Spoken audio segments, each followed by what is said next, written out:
And from there, of course, I went to Worcester College, and I spent a year there in the Department of Religion and Philosophy, and from there to Colgate University in New York. Spent 2 years there in the Department of Religion and Philosophy. 1984, I came to Vanderbilt, the fall of '84, and I spent 29.5 years teaching in the Religious Studies Department at Vanderbilt.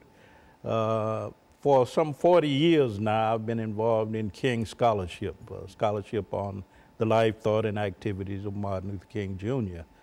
I've written about 6 books on Dr. King, edited 2, co-edited 2, co-authored 2, for a total of 12 books. So for the last 40 years, I've been involved in Martin Luther King Jr. scholarship. You are, in a real sense, Dr. Martin Luther King, reincarnated, or Thank whatever, you. etc. Thank you. Dr. Baldwin, let's talk about the Confederate Monuments. That is to sort of lay down the topic for the first 2 minutes of next 2 minutes before we have our second commercial break. Okay. And remind our audience that you also talked about the Confederacy itself and the Confederate Constitution, et cetera. Pull that information in when you talk about those monuments. Yes, the last time I was here, I talked about the Confederate flag and the debate swirling around and bring all the of that Confederate flag. in. But now, since August the 12th, and I think you remember that date, the violent confrontation in Charlottesville, Virginia, between neo-Nazis, Klansmen, and counter-protesters. And I think that encounter on August 12th, 2017, actually triggered this debate around Confederate monuments. And we have to understand the history of those monuments. Right after the Civil War ended in 1865, there was really no attempt to engage in a massive campaign for the erection of these kinds of monuments. In fact, most of them were erected between the 1890s and the 1960s. The 1890s, you have the black codes, Jim Crow laws being put into place. And of course, there was a reaction to that, keeping blacks from voting, that kind of thing. So you get, from the 1890s on, the erection of Confederate monuments. Through the 1920s with the revival of the Ku Klux Klan. And we don't see these monuments being erected on a mass scale after that time until the 1950s and 60s when the Civil Rights Movement started. And of course, it occurred as a backlash to what was going on with Dr. King, Martin Luther King Jr. and the Civil Rights Movement. So since August 12th of this year, we've had this debate since the events in Charlottesville about whether or not these monuments should be dismantled, put into historical museums. There are all kinds of questions about whether or not they should exist. Okay, so let's take this first commercial break, and then we'll come back and pick up. And we'll be back with our audience following this very, very short commercial break.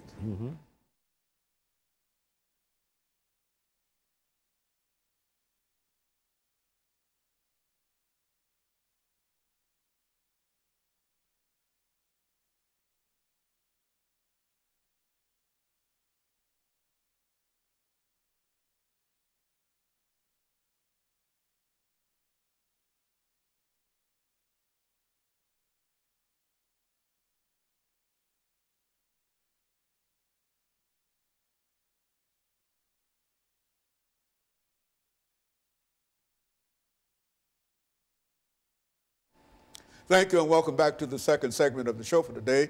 We're talking to Dr. Lewis Baldwin, and the topic is Confederate monuments. And so, Doctor, let's start at the beginning and give you an opportunity to start now to talk about the origin of these monuments and et cetera and et cetera. Okay, now these monuments originated to really celebrate the Confederacy, to celebrate Confederate leaders like Robert E. Lee, Confederate generals, Confederate soldiers, Confederate states. And as you well know, there were 11 states that broke with the Union. So these monuments emerged primarily to celebrate people like Jefferson Davis and Robert E. Lee and others. They also emerged as a kind of white backlash to civil rights activities, initiatives, etc.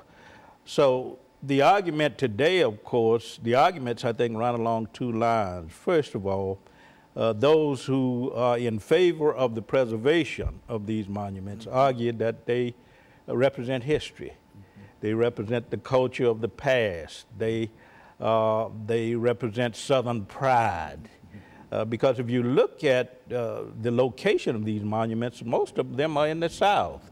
According to the Southern Poverty Law Center, some 1,500 of these monuments exist today, and that includes statues, that includes schools and parks and other institutions named after Confederate soldiers, Confederate leaders.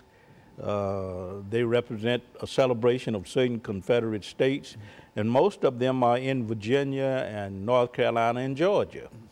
But there are some 1,500 of them, and 700 of that 1,500 are actually statues that stand as memorials to people who were involved in the Confederacy. But the argument, I think, is that they represent history, they represent heritage, they represent the culture of the past, but then you have those who are opposed to these monuments who say that they actually represent white supremacy. I remember reading Dr. King's book, Where Do We Go From Here? And he talks about how they represent a kind of master race ethos.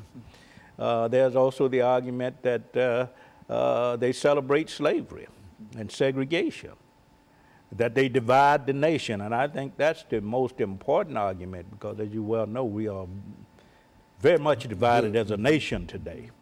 So these monuments, the debate that started August 12th with the Charlottesville events, which involved the murder of Heather Heyer, who was killed by one of these neo-Nazis. That debate has gone on, and I think it's reached fever pitch since that time. So the whole question is, where do we go from here?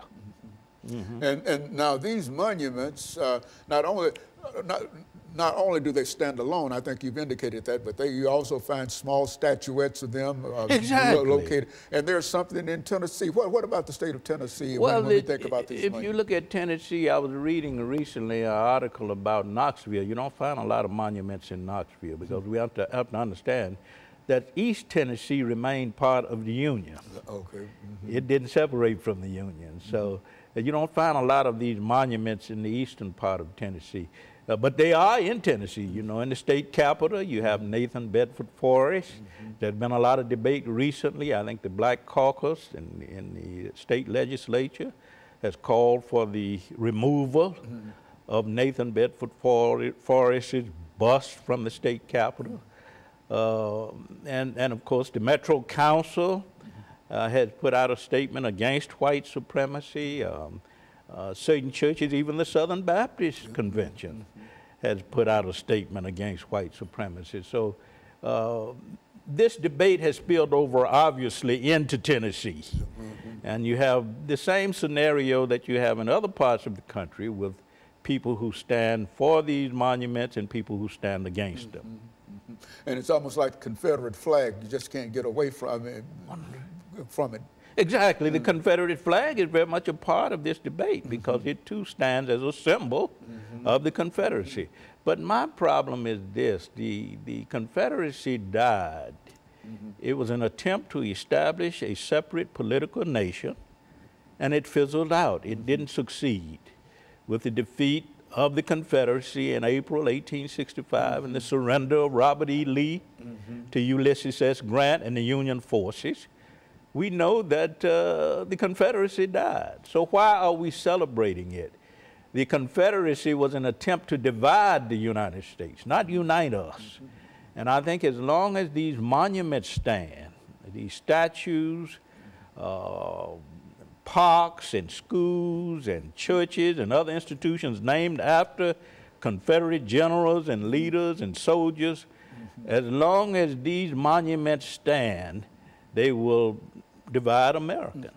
You know, the last time you were here, we talked about the Confederate flag. And I think one of the things that you mentioned was that Robert E. Lee probably did not agree with some of the thoughts in reference to bringing that flag out and using that flag. What do you think that he would have thought of himself being the subject of one of these large monuments in the park like it was in Virginia? I don't think Robert E. Lee, especially toward the end of his life, you read, thought in terms of dividing Americans. I think he had some regrets about what happened in terms of the Confederacy and its rebellion against the United States. So it's hard to say what he would think today, but I think he would be rather disturbed because he is viewed with a mixture of praise and disdain.